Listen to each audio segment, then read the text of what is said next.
Vijayawada Ajit Singh Nagar police station ఎదుట నిండు గర్భిణి ఆందోళనకు దిగింది. తన భర్త ఆచూకీ తెలపాలని పోలీసులకు పలుమార్లు ఫిర్యాదు చేసినా పట్టించుకోకపోగా అసభ్యంగా మాట్లాడుతున్నారని బాధిత మహిళ ఆవేదన వ్యక్తం చేసింది. సింగ్ నగర్ పైపుల రోడ్డు సమీపంలో పినపాల లిఖితకు జ్ఞాన్ పవన్ కుమార్ అనే వ్యక్తితో 5 ఏళ్ల క్రితం వివాహం జరిగింది. వీరికి 3 ఏళ్ల కుమారుడు ఉన్నాడు. ప్రస్తుతం బాధిత మహిళ 7 నెలల గర్భవతి.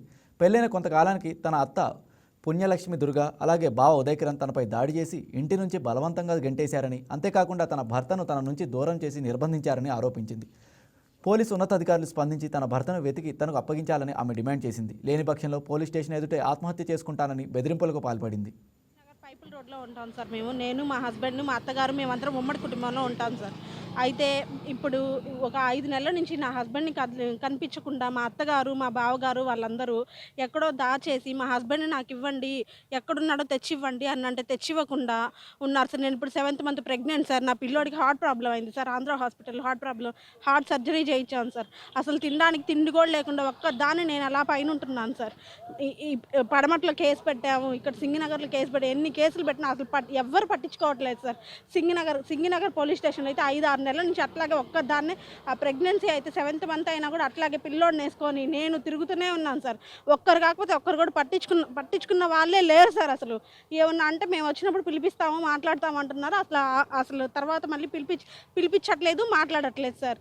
మా హస్బెండ్ని దాచేశారు సార్. మా హస్బెండ్ని ఎందుకు దాచారు నా హస్బెండ్ నాకు అప్పచెప్పండి అంటే అప్పచెప్పట్లేదు సార్.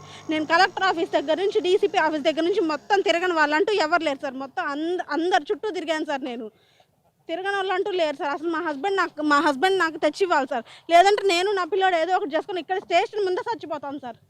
తిండి కూడా పెట్టుకోలేకపోతున్నాను సార్. అంత హీనమైన పరిస్థితిలో ఉన్నాను నేను. ఒక్కదాన్ని అలా పైన 4th ఫ్లోర్లో చిన్న హౌస్ తీసుకొని దానికి 2,000-3,000 రెంట్ కట్టుకుంటూ ఒక్కదాన్ని ఉన్నా సార్. నేను నా పిల్లోడిని పెట్టిన మా వాళ్ళు ఇక్కడ ఎవ్వరు లేరు. మా ఫాదర్ ఎక్స్పైర్, మా మదర్, మేము 3 ఆడపిల్లలు అయితే మా మదర్ ఒక్కరే ఉన్నారు సార్. ఆవిడ ఎంతో కొంత వేస్తూ ఉంటే నా పిల్లోడికి నేను ఏదో ఒకటి తెచ్చుకొని తింటూ మేము కాలం అలా గడుపుకుంటున్నాం సార్. సరే వస్తున్న చుట్టూ తిరుగుతూనే ఉన్నాం కానీ ఒక్కరు కాకపోతే ఒక్కరు కూడా అసలు న్యాయం చేసిన వాళ్ళే లేరు సార్. నాకు గొడవలు ఏం లేవు సార్. మా అత్తగారు మా బావగారు కావాలని చేస్తున్నారు సార్. ఇదంతా అంతే. మా బావగారు ఏంటంటే ఆయన మమ్మల్ని పంపించేస్తే ఆయన పిల్లలు వాళ్ళ వైఫ్తో ఉండొచ్చు అని చెప్పి ఆయన చేస్తున్నారు సార్. అంతే సార్. అసలు మా బావగారితో చాలా నేను మీడియా ముందు అందరి ముందు చెప్పుకోలేకపోతున్నాను సార్. ఆయన ఎంత అసభ్యకరమైన ప్రవర్తన అంటే బాత్రూముల దగ్గరకు వచ్చి డోర్లు కొట్టడం, స్నానాలు చేసేటప్పుడు చాలా చేశాడు సార్ ఆయన. అసలు నేను మీ అందరి ముందు చెప్పుకోలేక